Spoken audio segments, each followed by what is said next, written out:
We had a great time up in Maine this week with our outreach on UN Day, October 24th. We had outreach in Belfast, Maine. Got a couple of newspaper articles based in, and they were pretty fair. And by the way, in Massachusetts, the UN Association routinely has towns and cities pass resolutions honoring the UN. Well, a number of towns said no way this year. We should have some clapping when you say that. That's some big news in Massachusetts. Believe it or not, they're saying no to the UN. I think we had a little bit to do with that, you see. So we just have to keep it up. And with that, I'll introduce our guest speaker, Earl Wallace. Earl is, I met Earl about 3 years ago. He lives out in the Albany area. And he became a very enthusiastic member of the John Birch Society. He's the author of The Three-Dimensional Leader, which you'll see a copy here. He has copies on the table. And it's an excellent book. And, well, let's just say without further ado, he's one of our instructors at summer camp, Camp Constitution, and he's one of the favorites. So he's a very dynamic speaker. Someone asked me, I got an email from, I don't know who it was, one of the person on the contact list. And they said, is he going to be talking about his leadership? And he puts like a Z, like it's a snorer. You know, it's a boring. I said, and it won't be boring, not with Earl Wallace speaking. So let's give him a warm welcome. Earl, good to see you.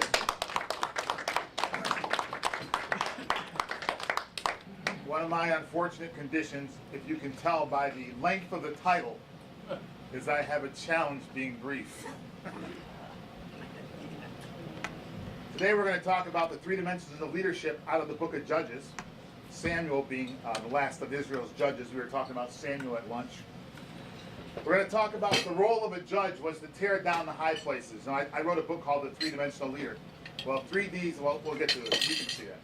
We're going to talk about how the Founding Fathers were three-dimensional leaders who had what I call 4D values.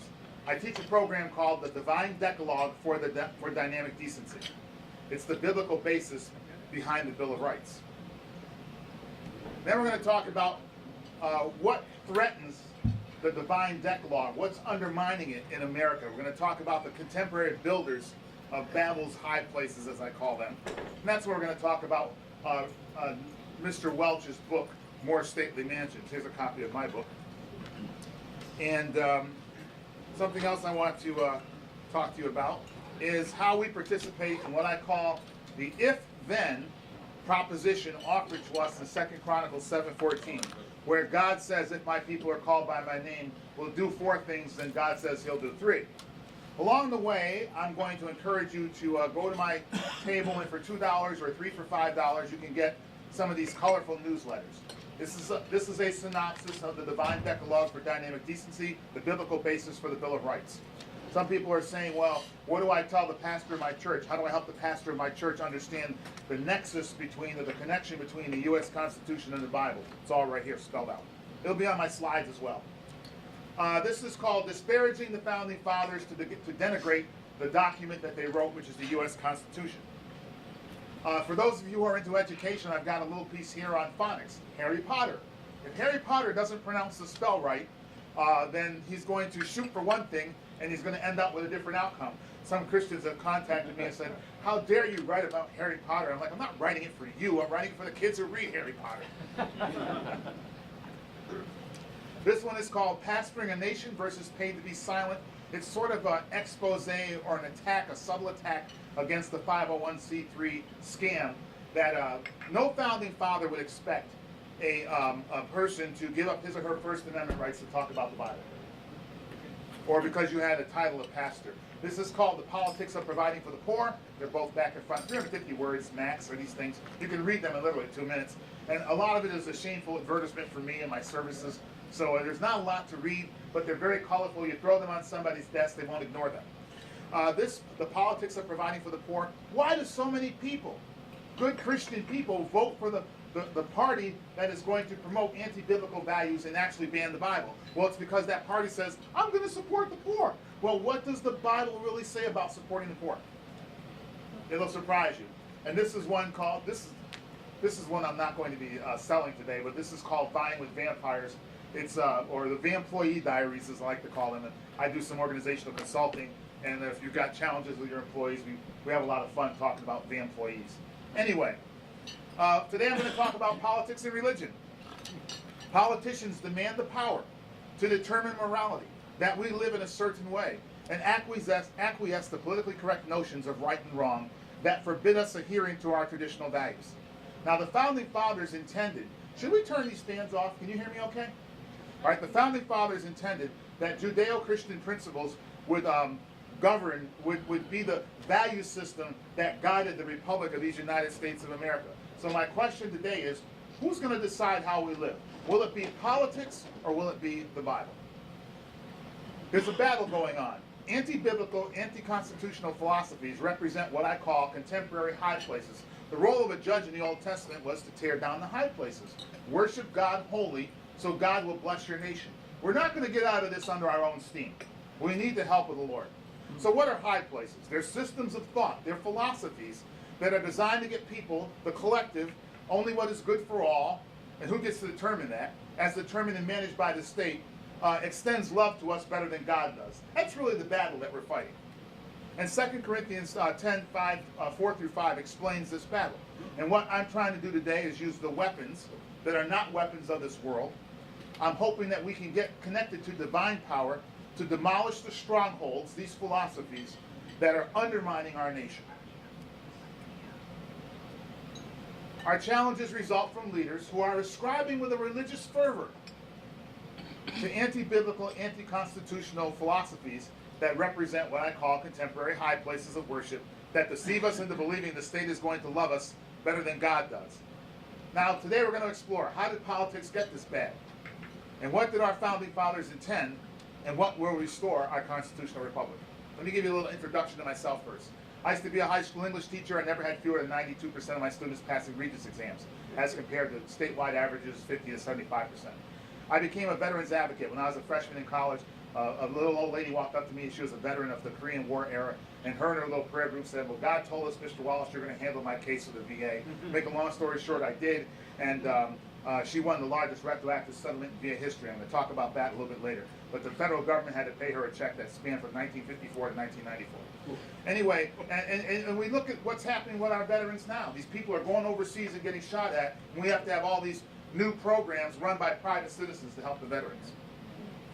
I became a statewide program director of the New York State Department of Labor, and in 35 years the program had never done what it was supposed to do, and it was just a waste of money. And not totally, but anyway, we turned the program around. I decided that I was going to write The Three-Dimensional Leader, because these experiences taught me that most human problems are related to the way people think. You think a thought, you get a feeling. You feel that way long enough, you act on it. If you have a value system, it can override some of your thoughts. If I, instead of pulling out my computer, I pull out a gun, you would get a thought from what was going through your mind. But if your value system said, well, there's nothing that's going to happen today that God's not going to see me through, your emotions will begin to respond to your value system. And you might be able to deal with me a little more effectively than just running around willy-nilly glad to come. Anyway, I believe humans behave according to their values, so we're all about trying to get people to think right, value right, so they can be right. And I wanted to bottle this, what I call the MRC formula. My book is called The Three-Dimensional Leader, but it's subtitled Mission, Resources, and Context. And I believe that we can make a more effective organization and societies if people just stayed on the mission. I'm going to explain what the mission of America is in a little bit.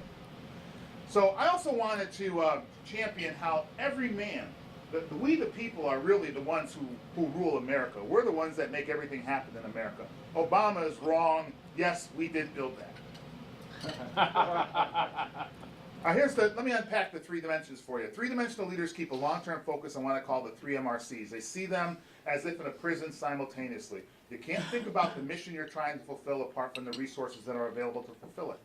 You can't think about how do I use my resources unless you get a 10,000-foot objective view of the context, so you know that what's going on the chessboard, so you know how to redeploy, resupply, re-educate your resources so that no matter what's going on, they can fulfill the mission. Two-dimensional leaders only focus on one or two of those elements, and one-dimensional leadership is not about the mission, it's all about me. Am I going too fast? No. I was We're going to from say. Boston. We're used to people talking fast. I was going to say too bad because I got a lot of slides to go through. Here's how I apply the MRC formula to America. Government's mission is to facilitate a set of circumstances that make it favorable for us, our chief nation's resources, we the people, to use our talents, gifts, and abilities to innovate goods and services that benefit others who are willing enough to pay us a profitable price to enjoy them. The context that facilitates these relationships is the U.S. Constitution, which is based on biblical concepts. I'll give it to you another way. Government's mission is to administer policies within the context of the U.S. Constitution to facilitate what is favorable for we the people as our nation's chief resources to achieve the three triple C synergy of communication, cooperation, and coordination versus pitting us one against the other by appealing to narrow differences that emphasize our differences. And notice the 80-20 postulate, the 80% postulate here. Government should only be focused on, should we turn this so you can see it better? I'm good. The government should only be focused on policies that 80% of the people really want. And that way we won't be fighting ourselves and wasting all this time. Let's talk about how we apply this three-dimensional model to government. One-dimensional leaders in government, they don't think about the Constitution. It's all about me and government. It's government for the government, by the government, and of the government. Well, who cares about the people? We don't even think about them. Two-dimensional government leaders set up us versus them dynamics. They're always focused on leveraging what I call the favored sub-segment du jour. They come to me as a black man. They say, Earl, you're a lovely black man. I say, I know I am. And they put their arm around me and they say, but we're going to protect you from all these evil white people. I'm like, they're evil white people? I thought we got rid of them with the Klan. And so and now they're doing it with the gays. They do it with all these different groups. I used to always say when I was a freshman in college, talking to my professors, look, I don't need a law that says you can't hit me because I'm black. We already got a law that says you can't hit me. If you want to treat me like everybody else, just use that law. Three-dimensional leaders focus on how we the people fulfill America's mission by being free to pursue life, liberty, and happiness. Now, let's talk about the parallels between Israel and the United States of America in the book of Judges. In the book of Judges, the nation always starts off as rest in the Lord. They do something stupid. They get recompense for it. They get sold to their enemies. They cry out for repentance. And if they get the right leader, they get back at rest in the Lord. So America has been at rest for a long, long time. We got protected borders. We're secure here. But we've been taking God for granted. We're rebelling. I'm going to get into why we're rebelling. We're not rebelling because we're stupid. We're rebelling because we're manipulated. Now, the role of a judge is to walk with God. I say man walks, God talks. You listen to God, he'll tell you what to do. Know God's mission. Rally the resources to God's cause, and that's what Hal does with you folks here at the John Birch Society. We're rallying the resources to God's cause. And now we're looking at what's going on in America so we can negotiate the context of relevant variables. All variables are not relevant. That's why the media is focused on Dancing with the Stars. They want us focused on irrelevant variables. And so if we focus on the right variables, we can get back to rest in the land. So Israel goes through 12 cycles. It's a 325-year period of time. There's ups and downs. And when Israel was up, it was because the leaders were doing three things. Three-dimensional leaders focus on being faithful to God, and they don't tolerate high places. I heard somebody saying, we got the UN here, and we're tolerating that. Two-dimensional leaders tolerate and flirt with the high places. They make all these compromises with anti-biblical and anti-constitutional policies. One-dimensional leaders participate wholeheartedly in the high places, or they just do their own thing, which is maybe even worse if you're on the other end of their stick. So America parallels Israel. Our situation parallels this 325 period of time. America is suffering right now because every politician is doing what's right in his or her own eyes versus doing what's right in the eyes of the U.S. Constitution or under the guise of the U.S. Constitution. Now, since the U.S. Constitution is based upon biblical concepts, you got to understand the Bible to fully appreciate what the fathers gave us in the U.S. Constitution.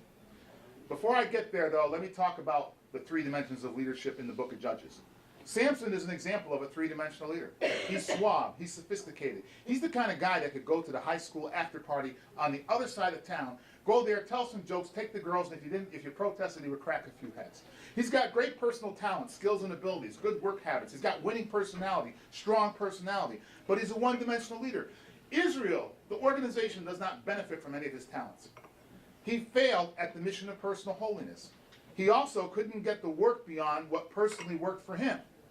The nation didn't really benefit from it. At one point, they even tied him up and turned him over to the enemy because he's so useless to the organization. He's a great warrior. He single-handedly kills 1,000 people. That's good.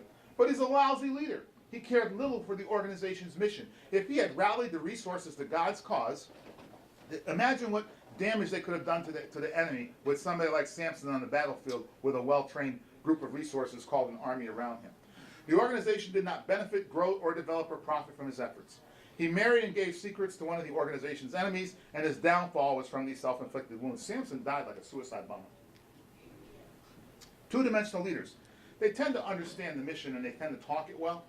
They're competent managers of a functional area, but they don't get the big picture. They can't manage a bunch of divisions. They always try to get the one thing they were successful at. They always try to get everything to look like the one thing they were successful at somewhere in the past. You got to be able to shift and adjust and understand the context if you're going to be a good leader, and 2Ds don't do that. Samuel the prophet, good godly man, he's an example of a two-dimensional leader. He was competent at his job, but he failed to see the big picture of how the mission is undermined by his chosen successors, his sons, who were the wrong resources for the mission.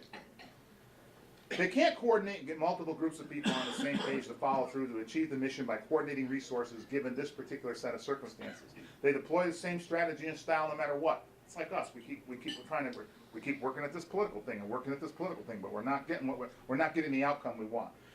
2Ds tend to be functionally fixed. They don't see alternative uses of resources.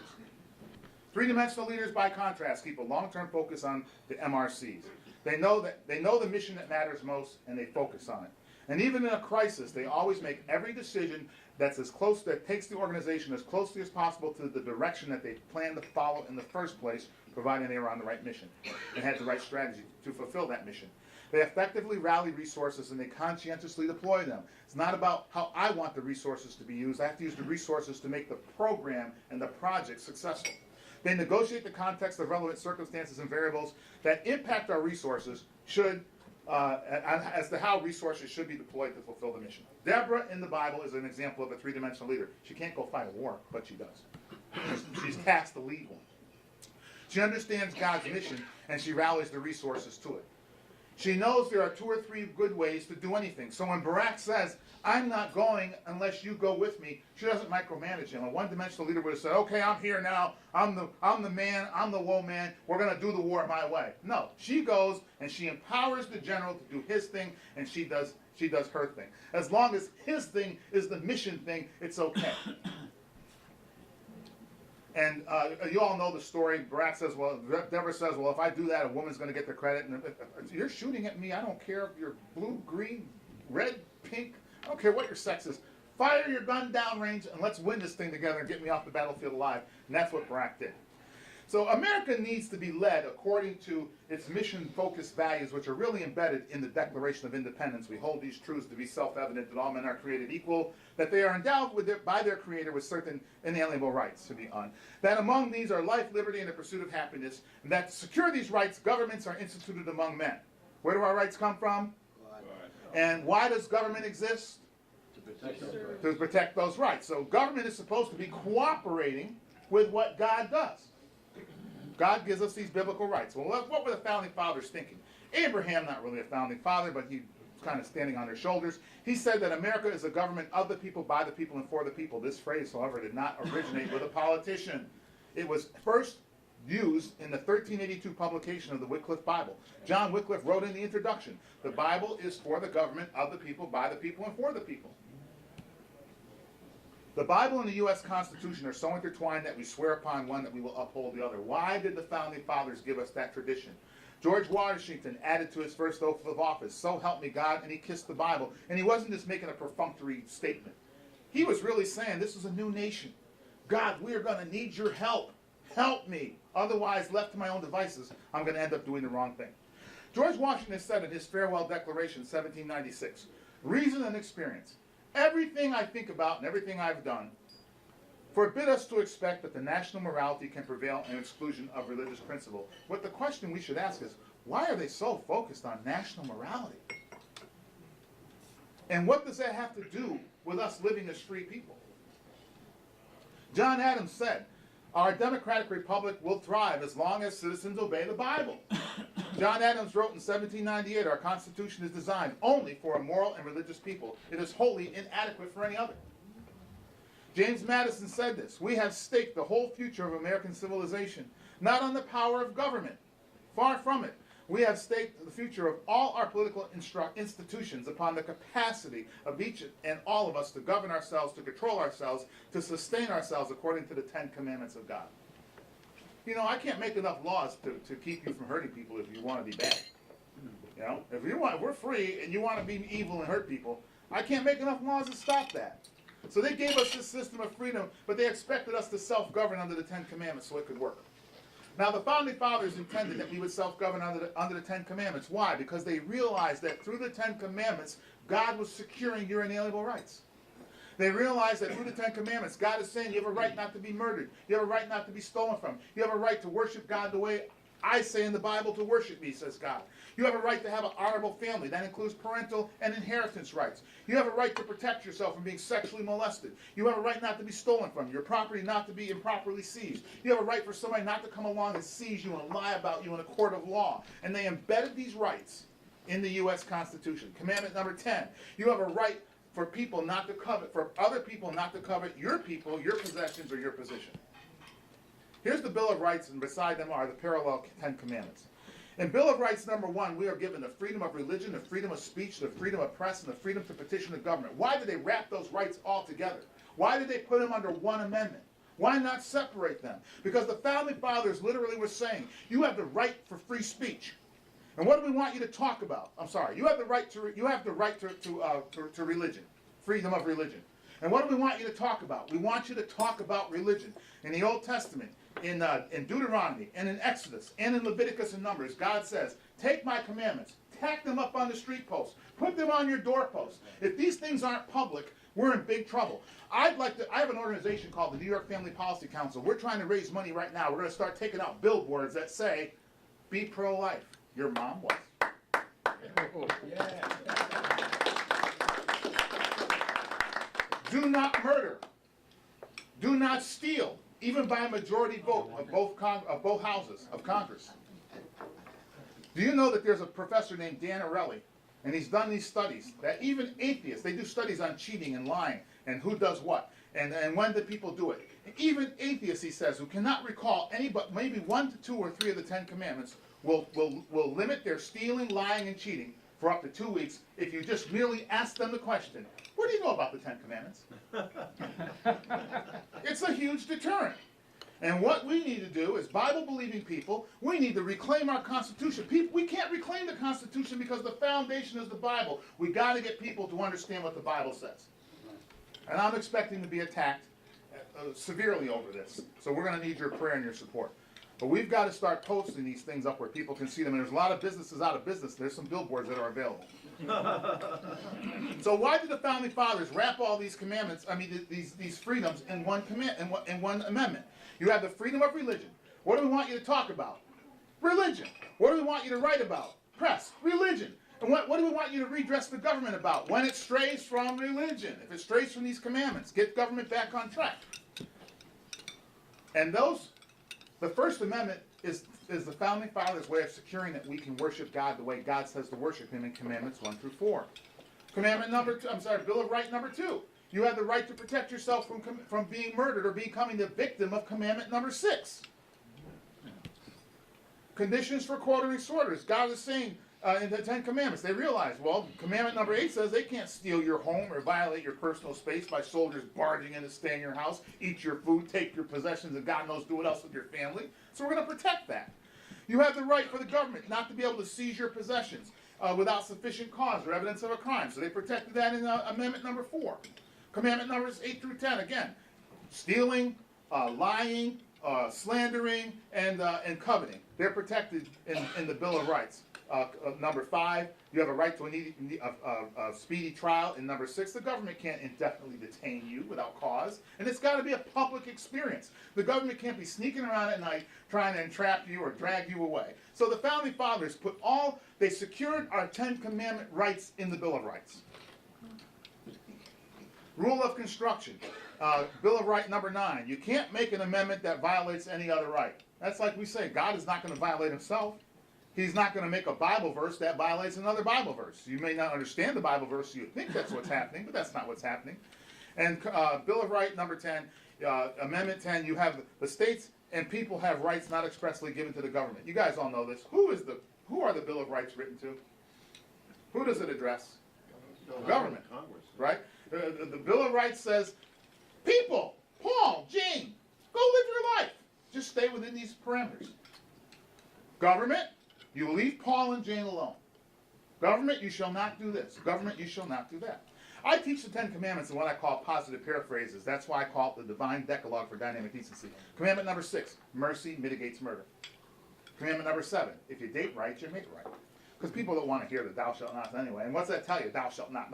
We need to give people the positive outcomes as to why these commandments are good. Anyway, people say we weren't a Christian nation. Well, here's the Supreme Court. You guys have probably all seen this on the web, then on the west side of the building. Oh, let me back up. This is what John Jay, the first Supreme Court Justice, said. Americans should select and prefer Christians as their rulers. A person at lunch the other day said to me, well, you're talking about a theocracy. I said, yeah. Well, then why not a Muslim one? I said, because Jesus is a gentleman. He'll let you go to hell any wild way you wish. But if you mess with Muhammad, one of his servants is going to cut your hand off or cut your tongue out. In 1799 and in 1892, the U.S. Supreme Court ruled America is a Christian nation. It said, by our form of government, can you read that? It's kind of late. By our form of government, the Christian religion is the established religion. If you look at all these writings of all these documents throughout history, you're going to see that it was embedded in the Founding Fathers' frame of references. They spoke about it. They thought about it. It's embedded in all their writings that this is a Christian nation.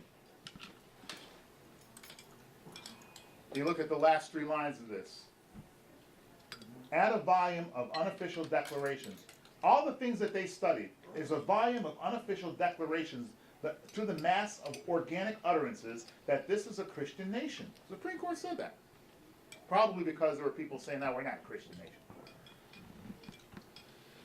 Now we're going to see how America is being undermined by high places of philosophies that have deceived us into forsaking the God of the Bible, who is the source of the Founding Fathers' inspirations.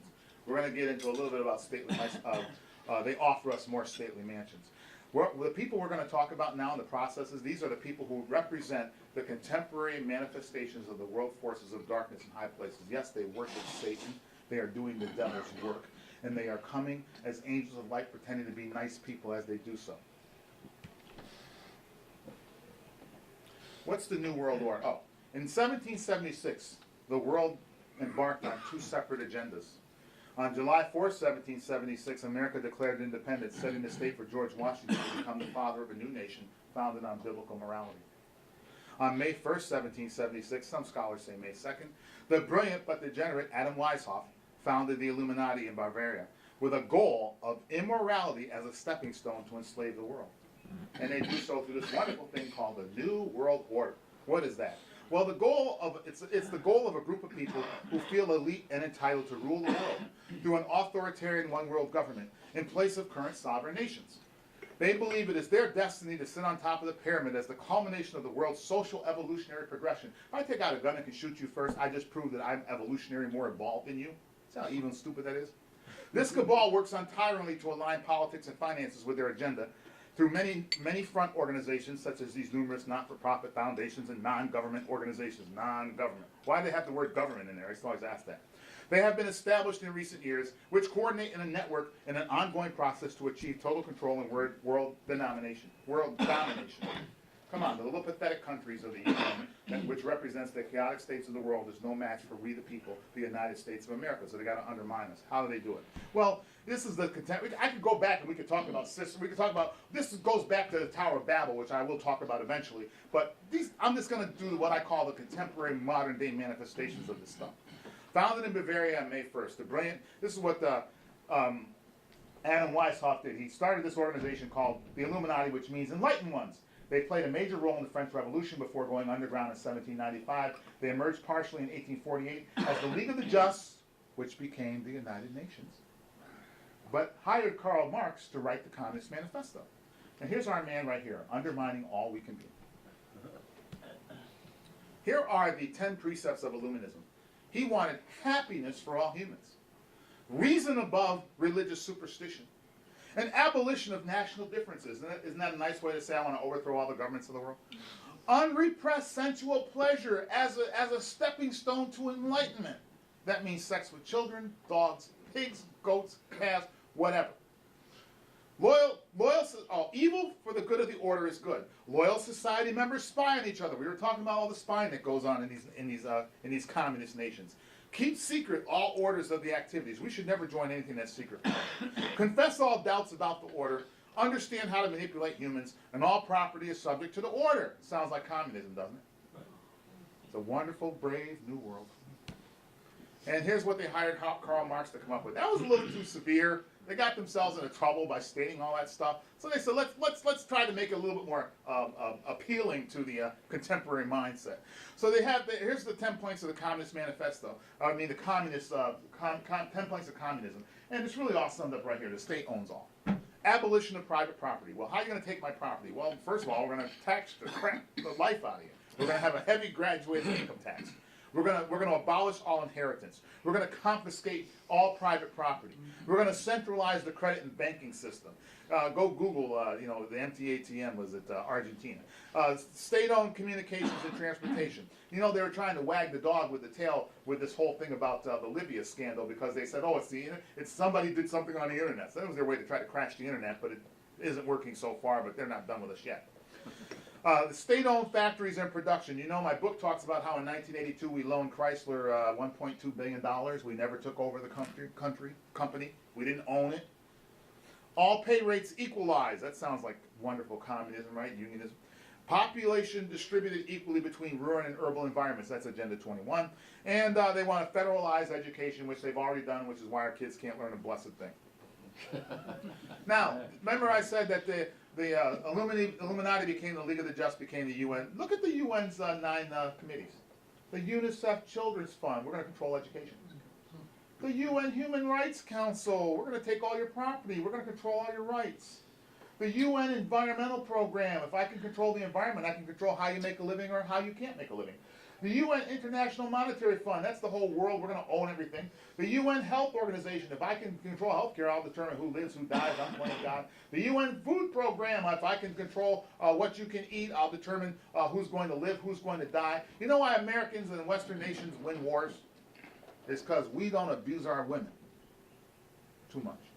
And we, the only scripture most unsaved men know is women's wives submit to your husband. But in nations where they abuse the women, you're really abusing the children, because if you make the wife walk 20 miles to get water, she can't feed the kids. And so they grow up skinny and they grow up unhealthy. And that's why we have big-boned Americans. That's why we beat them at war.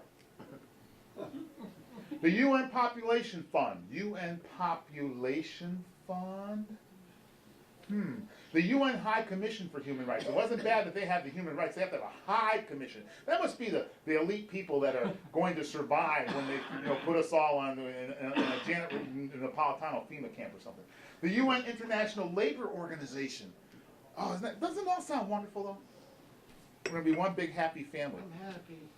Now, these people have always conspired, because they want money, so they always conspire with the bankers. M. Rothschild said this in 1773, give me control of the nation's money. I don't care who makes the laws. I don't care. I care not what puppet is placed on the throne of England to rule the empire. The man that controls Britain's money supply controls the British, and I control the money supply. Notice how they always tell you what to do. Well, Obama said hope and change. We're going to fundamentally change America. And when you start screaming, well, you're doing this and you're doing that, he goes, well, I told you I was going to change.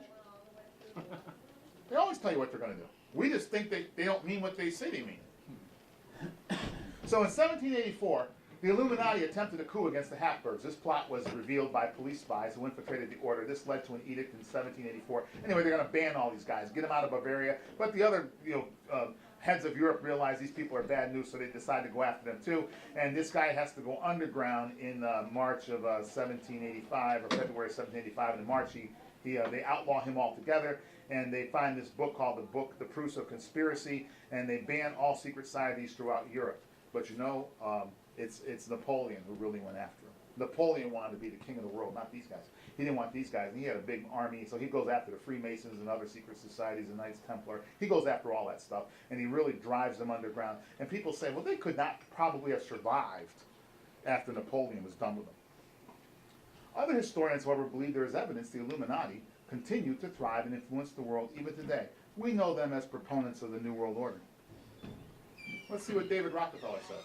For more than a century, ideological extremists at either end of the political spectrum, if you disagree with me, you're an extremist, had seized upon well-publicized incidents, such as my encounter with Castro, to attack the Rockefeller family for its inordinate influence they claim we wield over American political and economic institutions. Some even believe we are part of a secret cabal working against the best interests of the United States, characterizing me and my family as internationalists. Doesn't that sound like it's all wholesome and whatnot? Internationalists, and of conspiring with others around the world to build a more integrated global society. We're all going to be one. It's going to be nice. You don't like it. At least I like it, and I really don't care if you like it or not. But anyway, and we're going to have this wonderful economic structure, one world, if you will. If that's the charge, I stand guilty, and I'm proud of it. That's page 405 of his autobiography. George Soros. The elite engineer society. We've all heard this, right? They put all their money into these tax-free foundations, and then I can't go to those tax-free foundations and get a grant to study that heterosexuals raise better children than homosexuals. They're only going to give me money now to study that homosexuality raises better children than heterosexuals. So they give money. He says, I give this money to higher. Now he gives more money than all the conservatives combined. Money is given to higher education to study subjects diametrically opposed to the values of the Bible and those of traditional American Judeo-Christian values. He says, I give away something up to $500 million a year throughout the world promoting open society. Isn't that a wonderful term? And my foundation support people in the country who care about open society. It's their work that I'm supporting, so it's not me doing it. Isn't that what the Nazis used to say? Well, I was just following orders. It's not really me doing it. And even if it is, it's all good. I don't call them the Illuminati, I call them the handlers. After I won the largest retroactive settlement in VA history in 1994, a distinguished-looking older man visited my office and introduced himself as from the handlers. I said, what are the handlers? He said, you may find out. After interviewing me for about 25 minutes, he said his son was golfing with the governor, that was Kentucky at the time, tomorrow, and he's going to tell his son I'm a good guy and they will see what they could do for me. A week later, he returns to my office and they offer me a no-show job. I didn't know what had happened to me until I read the book More Stately Mansions. This is the exact process they did with me. They offered me a no-show job at the New York State Legislature and said they'd put me through law school as a way to get me into higher positions within the government so I could do more to help even more veterans. The angel of light, right? They corrupt you, and they come as an angel of light to corrupt you. He said if I played my cards right, they would run me for Congress, and I might even be governor of New York someday. I said I could not do it because it's illegal. He said, Mr. Wallace, think hard about it. Think about go home and tell your wife. He said, walk with me. I leave my office, I go and look at his stretch Mercedes-Benz, and he says, go home and tell your wife what we're offering you today. Let Mrs. Wallace decide. I'm thinking, you have no idea who my wife is. I'm a corrupt little weasel. I want to get ahead. I want to do this, but I know my wife's going to say no. Behind every successful man stands an amazed mother-in-law, right? Is that what anyway, this is me. They always say that there's no black people associated with the Tea Party. This is my good friend, Uncle Sam Polnish, who's been at the camp. Yeah. And this is a good friend of ours named Spider. Is Tom in the picture? No. But anyway, so they said, I read an article that said there are no black people in the Tea Party. So we had this big rally, and I called Sam. I said, Sam, I want you to dress up. And he goes, I was planning on being there dressed. And I said, I'm going to dress too. And I'm going to stick by it because they'll take pictures of you. If they take pictures of you, they'll take pictures of me. Then they can say at least there's one black person there. But there were more than one. I counted 8 in the little area where I was standing. Anyway, and you know that liberals are very, very vicious to people like me. They feel like I have no right to exist. The liberals are worse. If they could, they would lynch me like they used to do the Ku Klux Klan used to. Because people like me are traitors to the cause in their eyes. When I was running for city council, the handlers approached me again. The guy comes back to my office. This time he's got a younger guy with him. They introduced themselves as the handlers. I said once again, what are the handlers? And they said, you may find out. And they said they could pretty much guarantee me the election if I was willing to compromise on some of what he had heard were my very strong Christian values. I asked why it was important that I compromise. He said it's because you have to do things to get along with people. I said I could not. Within a few weeks, my state agency received federal funds for the first time, which placed me under the Hatch Act, and I could not campaign. Coincidence? Somebody once told me, they said, Earl, when you overturn that case, you proved to them that somebody like you can do something in 50 years that nobody wanted to do. They have to find people like you, and they've got to win you over to their side, because if they don't, they're afraid people like you are going to eventually find out who they are and come after them. Now, as I was planning to attend my agency's Christmas party a few months later, I received 5 phone calls from well-meaning people. I was an elder of a church. 2 women from the church who worked for the state legislature called me and said, don't go to the Christmas party. Finally, one of the 5 phone callers says, they're going to have these three ladies from the state legislature. They said, you've done something to the state legislature. I said, I didn't do anything to the state legislature. I don't know anybody from the state legislature. I don't know what this is all about. Finally, two of the callers said they got three women there whose job it was to trap me in a compromising pose, at which time a picture would be taken, and I would be told soon thereafter to resign, or else the pictures go to the press of my wife. I've never been one to back down from a challenge, so I went to the Christmas party. The first woman, I was about to get an education, the first woman met me with all sorts of obscenities written all over her hand with a secretary. She goes, this is for you today. And I'm shocked. I mean, if this is in your face and you're like, well, you're trying to focus, can that really say what I think it says? And a secretary who I was very influential in getting promoted a couple times jumped in between me and that lady and says, Earl! She hugs me.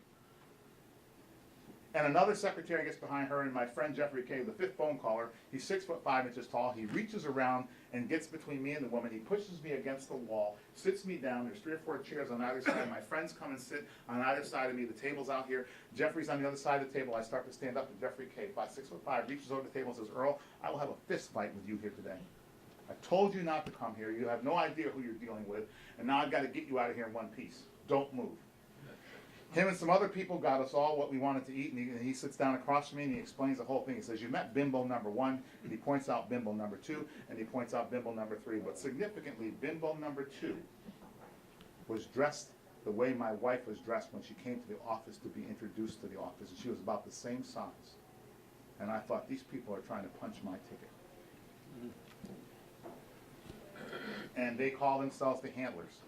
And this is why we send good Christian people off to the state legislature and off to the Congress, and they don't do a blasted thing that we want them to do. A person told me several months later, he said, Earl, if you had taken that job, that no-show job, they would have invited you to a party a couple months later. You would have walked in, they would have told you, oh, you're going to meet the movers and shakers, so you know this stuff's pretty good. And so they fill your head with all these ideas that you're one of the, the elite now. And so you go into the party, there's women, there's drugs, and they said, and you would have said, oh, I'm a Christian, I'm getting right out of here. And as you went for the door, your handler would have suddenly appeared. And he would have said, Earl, we're getting sick of this Christian morality coming out of you. And we just discovered that you and one of the accountants in the organization have a scheme going amongst yourselves. He's paying your law school bills. And you walk out that door, you watch the papers, buddy, because you're about to get yourself in a lot of trouble, and there's no paper trail back to us. Now, he would close the door and say, now get over there and get your lap dance. And I would say, why would they want to do that? And he said, because they've got to get enough on you so you will never tell on them. Handlers corrupt politicians, and corrupt politicians enjoy being handled. Don't laugh, don't laugh, don't laugh. When Anthony Weiner, former U.S. representative who served New York's 9th Congressional District, you remember this guy? He's sending pictures of himself around the internet. Why are so many people in powerful government positions corrupt, I asked God. God said, power didn't corrupt these people. They were already corrupted. And all power and money did was give them the opportunity to demonstrate how corrupt they are. I noticed that Anthony Weiner is a good friend of Hillary Clinton, who introduced him and his wife, Huma Abedin. She's a part of the Muslim Brotherhood to each other. This is, you ought to write this, ProjectVeritas.com. If you go to their website, they got these videos scrolling at the top. Now, this guy is a former county legislator, I believe, and he's a union boss. This is, I think his name is Anthony Tochi. The last commissioner I worked with in the Department of Labor, his name was Ron Tochi. He was the Commissioner of Veteran Services. Ron Tochi is sitting over here. You just can't see him. These guys, Veritas, they pose as ditch diggers, earth supply and renewal. And what their job is that they want to get a jobs bill in New York State to dig holes and fill them back in on various places. So this guy says, and the kid says, well, do you think that this would work? And he goes, yeah, we'll call it a green job. It's a job. It's a jobs bill. You know the green jobs. Green New York between us is a lot of bull. And he says it 3 times. He says, we've got people walking around New York City in groups of 4, knocking on people's doors, asking them what kind of light bulbs they have. It's a bunch of BS. And my boss laughs and says, my former commissioner, Ron Tochi, who used to be a New York State Assemblyman, he says, well, at least it's a shovel-ready job. At the top of the club, the handlers have this overwhelming sense of entitlement. What would possess a man like the king of Saudi Arabia to marry 800 women? What does he have, sex with them once and then lock them away forever? I mean, what kind of life can you have? Why would somebody do that to another human being? What type of overweening sense of entitlement are we talking about here? Well, What gives this guy the right to want us to pay a quarter every time we exhale? That's what he's trying to do, right? He's in the club. They're going to carbon bank. Come on. Dominic Strauss. This guy was the head of the Federal Reserve, or the Euro, whatever. More than a year after resigning, in disgrace as the managing director of the International Monetary Fund, Strauss-Kahn, and notice the name Khan if you know anything about the Khans of Iran, wants to throw out criminal charges of his involvement involving secret soirees with lawyers, judges, police officials. He's corrupting a lot of people. Musicians that start with a fine meal and end with naked guests and public sex with multiple partners. And this clandestine practice with certain powerful servants of French society. Look what he says, though. He goes, these exclusive orgies called party fines. You got to pay to do business with me. How do you pay? Well, come and get corrupted. So I get some dirt on you. From that day forward, you'll do exactly what I say. Now, here's what he argues. Oh, well, it says, to join my business, you must worship at my high place of sin. But I think I got his quote here. Oh, I don't. But anyway, he says, you can't penalize me for this because you're trying to make lust illegal. You're trying to criminalize lust. That's his argument in court. You're trying to criminalize lust. And he is messing with a lot of people. And this sex ring that he's accused of, it spans from France to Washington, D.C. I call these people vampires and aliens. The Federal Reserve Bank, Council of Foreign Relations in the United Nations. The New World Order wants to control finances, international policies, and it wants to control USA's politics and religion. All the isms have to ban the Bible because if you believe the Bible, you're not going to believe the isms. So they got to go after the Bible first. The Federal Reserve, you guys all know this. It's not federal and there's no reserve. They made $78.9 billion last year. We're $16 trillion in debt. Here's the problem with the Federal Reserve. They own 3 corporations. They're the major stockholders in 3 corporations. Those 3 corporations drive the political. They drive not only the political agenda, they drive the media agenda. That's why Dancing with the Stars and all these gross reality shows are so popular. These shows shouldn't even be on TV. You know, we're too lazy to do something else, so we watch these stupid shows. They're driving the agenda away from what's real. These people own 1,500 TV stations, 9,000 radio stations, and 1,500 newspapers. They used to own 5,000, but all the papers are dying. They turned the media into they turned the presidency into a celebritocracy. That's not my term, but I got the guys who invented that term. Anyway, Michelle Obama, in the 19th of this month, she was on some talk show. Look at the questions they asked her. What type of superpower would you like? What's your favorite reality show? Michelle Obama issued a revealing none of the above when she asked if she prefers the president in boxers or briefs. Well, I don't want to know that. I don't like the man when he's clothed. The CFR conspires to transform the USA into what I call one of the chaotic states of the world. You guys are all familiar with Quigley's book. He writes about the CFR. And the CFR works, well, I want to back up and just point out one of their strategies here. The strategy of infiltrating both sides of the political fence to spread its influence so that no matter which party is in power, the same policies go forward, so we vote for the lesser of 2 evils. How long have we been told that that Mr. Romney is the presumptive nominee of the Republican Party? Why? Who came up with that narrative? The Council of Foreign Relations. What does CFR stand for? The Council of Unfavorable American Relations. Unfavorable. Unfavorable American Relations. CFR is the Council of Foreign Relations. Oh. And their goal is to make America more astute about the world. To teach America what the world is like. The world forces of darkness in high places. So anyway, here's the horseshoe theory. They corrupt both sides. They get us fighting each other so we, the people, don't pay attention to what they're doing. We're distracted. And so they get to do what they want to do. And that's the horseshoe theory. Left, right, and in between. We're being handled through the media. This is not, come on. Now, the Council of Foreign Relations should be renamed the Council of Unfavorable American Relations. The globalists cannot pursue their agenda in openness through Americans' political process of majority vote, so it manipulates anti-constitutional policies through government agencies and non-government organizations with government-sounding names, so you think the government's doing it. And they've corrupted and handled our politicians so they don't say a word when they don't want them to. They're destroying America using crisis and consolidation. The Communist Manifesto is order out of chaos. If we can't create the chaos, we can't crack down with our order. If we can create the chaos, which is what this Occupy Wall Street stuff is all about, then we can get enough people to go out and act like a whatever, and we can crack down with our order. Why are they blaming the terrorist attack on a video that no one's ever heard? It's been out for 6 months before. They're trying to create chaos so they can crack down on the internet. Their agenda calls for creating economic and social pain to relieve it by consolidating power. You know, if I kill you, I end a lot of your problems. Now, the government achieves its crisis through a progression of breaking these commands. They lie, they steal, and they murder. Notice Proverbs 29:2 says, when the righteous rule, the people rejoice. When the wicked rule, the people groan. You know, it's easier to choose the misery that you know over the Lord's will in which you're unsure. I write Christian music, and I've got a song over there, song number 3. It says this. Have you noticed on the college campuses the squirrels got out the cage? You ever wonder what they're doing to young minds in the halls of serenity? Well, they claim to be the experts, that they've done all the research. But truth that sets you free does not abound. And you just watch out when they say, throw your cross down. Have you noticed how at City Hall the proud sit down and stay, making laws to break the cross, but the bloodstains still remain? They claim to be the experts, that they've done all the research. But perfect peace, my friend, does not abound. And you just watch out when they say, throw your cross down. Have you noticed how downtown the vain come out to play?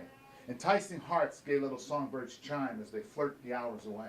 They claim to be the experts, that they've done all the research, but love that lays down its life, they've not found. And you just watch out when they say, throw your cross down. Hitler said in his biography, the great masses of people will more easily fall victim to a big lie than a small one. Remember, they lie, they steal, they murder. Make the lie big.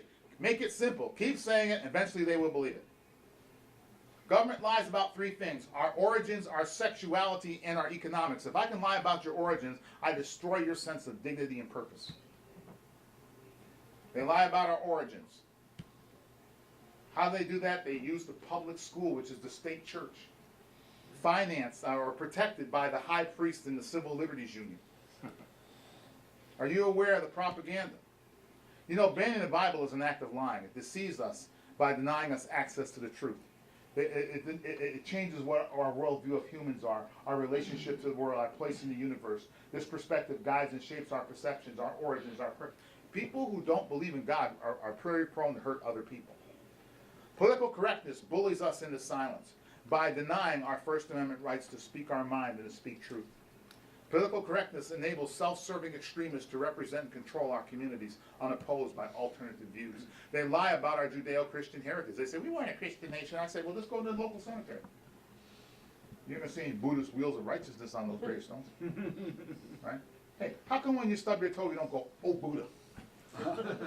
oh, Hare Krishna. You sit on a cat. Oh, Allah. Even, I was with this Islamic guy. I forget what I was doing. Oh. Well, I was talking to somebody on my cell phone using my Bluetooth that's connected to my radio, and my car went dead, and we had a 45-minute conversation. So I had to call AAA to jump my car. This Asian guy comes, he's cursing and swearing using Jesus' name. I said, what's your faith? He goes, I'm Islam. I said, why do you use Jesus' name? And he goes, I don't know. And I said, I know, but I wasn't going to get into it with. And so he says, I'm sorry, sir, I didn't realize you were a religious person. I said, well, it's curious to me that you're using the Lord's name when you could be using. He goes, well, in my country, if I use Allah's name, they'll cut out my tongue. And you see, Jesus is a gentleman. He'll let you go to hell any wild way you wish. Yeah. So, now, they say, well, we weren't a Christian nation. I'm like, okay, well, the reason we only use the Lord's name in vain is because the Bible says there's one name under heaven and earth by which men can be saved. And Satan knows that, and he wants it to become like a household word with the meaning of Clorox. Right? So they say, we aren't a Christian nation. I'm like, go to any old town, look at all the churches. There no temples, there no mosques, they're all churches. And look at this, we weren't a Christian nation. This is an overseas battle monument. The government runs 24 of them. And many of those monuments, they line the battlefields in every direction as far as the eye can see. And all the tombstones are in the form of crosses. It's only a Christian people who will say, give me liberty or give me death. It's only a Christian people who will say, give Italy liberty or give me death. Give France liberty. Give Iran liberty. Give Saudi Arabia liberty. You don't see anybody else doing that. Where do we get that from? Well, Christ died for us. That's what the cross is all about. Onward, Christian soldiers. They lie about our sexuality to confuse your sense of dignity and purpose. You know that only about 3% of our population is gay, but if you watch popular television, if there's 4 cops, one's homosexual. Trying to give you the impression that 25 to 30% of our population is homosexual. Where did all this come from? There was a handler, a guy who was handling. You know, I believe that modern psychology is a high place that was designed by the world forces of darkness. Adam Weishaupt, one of his precepts is that you have to study human nature so that you can manipulate it. Well, we've got this thing called psychology, so nothing is a sin anymore. Look what this guy did. Alfred Kinsey. You know that we changed 50 states had changed their sex laws, their sex crimes laws based upon this guy, what he did? He was a pedophile. He hired eager pedophiles in his so-called experiments. Now the 70-year-old people, the childhood victims, are coming out saying, I was a victim of this mess. Now, if you're a pedophile and you're going to bring your child or your grandchild where other pedophiles can play around with them, and your kid's screaming, I don't want to go, you're not going to report to Kinsey, my kid didn't want to go. He's actually paying these people to prostitute their children. This is what we call modern psychology. It's sin. It's a high place. We got to tear it down and destroy it. We need a billboard. We need a billboard on this. This guy says that children of gay parents are more likely to reflect negatively on their childhood, less healthy, more depressed and unemployed. Nothing gay about the homosexual lifestyle. More sexually victimized, and they're more promiscuous. They're more likely to have cheated on a spouse or partner. They're more likely to smoke more pot. They're trying to ease their pain. More likely to have trouble with the law than children from traditional mom and dad households. They lie about economic activity. You see this little, this is a cartoon from a newspaper in 1934. This little plaque right here is what this says here. It's written right here. Chicago Tribune, 1934. Plan of action for the U.S. Spend, spend, spend under the guise of recovery. Bust the government, blame the capitalists for the failure, junk the Constitution, declare a dictatorship. Flower and Pivot, 1966. The scheme for planned catastrophe. Also called the crisis strategy. Create a profound financial and political crisis. How? Sabotage and destroy the welfare system through overspending by massive recruitment into the welfare programs. Create government dependencies that undermine self-reliance and human spirit. Columbia University professors, these are a husband and wife team, Richard Cloward and Francis Scott Piven should be the name. Fox Piven, I'm sorry. They outlined this method to bring about government insolvency.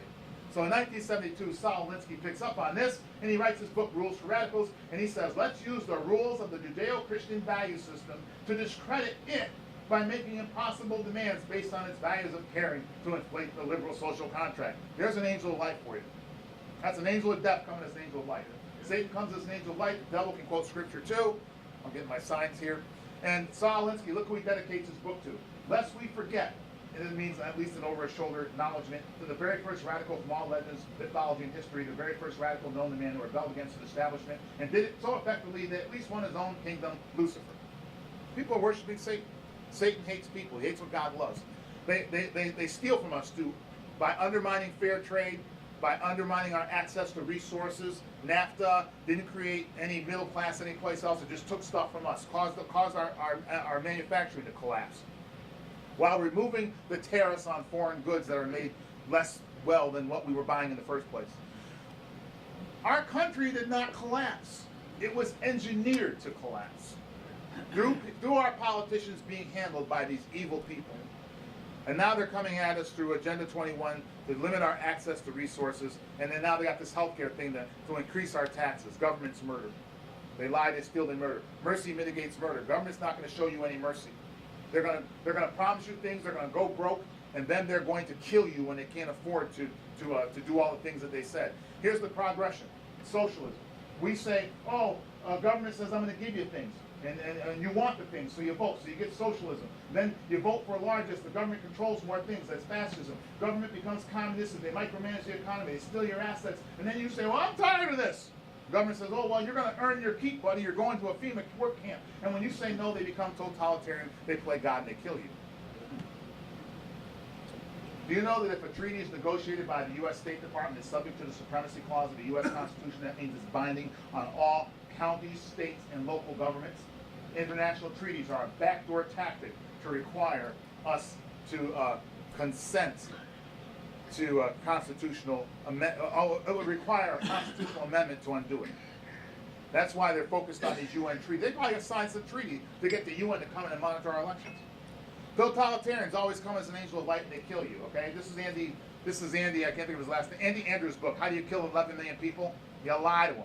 You take their guns and say, "But it's for your own good." Then you kill them. All right. Those are all the deaths right there. Look at it. They got 50. These people killed 28. Hitler's responsible for 28 million deaths. Russia's responsible for 61 million deaths. And Communist China is responsible for another 60, 70 million deaths. You know that they're willing to kill 100 million Americans in one swell swoop if they can, to do what they want? I go to the Baltic states. Guns kill people, then pencils misspell words. Cars make people drive drunk. Spoons make us overweight. That's why you put a fork. And responsible gun owners don't let friends turn in their guns.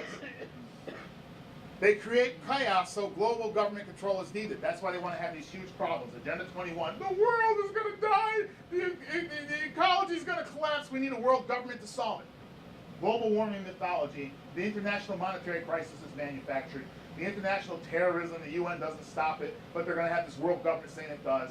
The Arab Spring only brought world banks to the countries that participated in the Arab Spring. They didn't get anything but an Arab Muslim Brotherhood boot on their neck, and they got a world bank.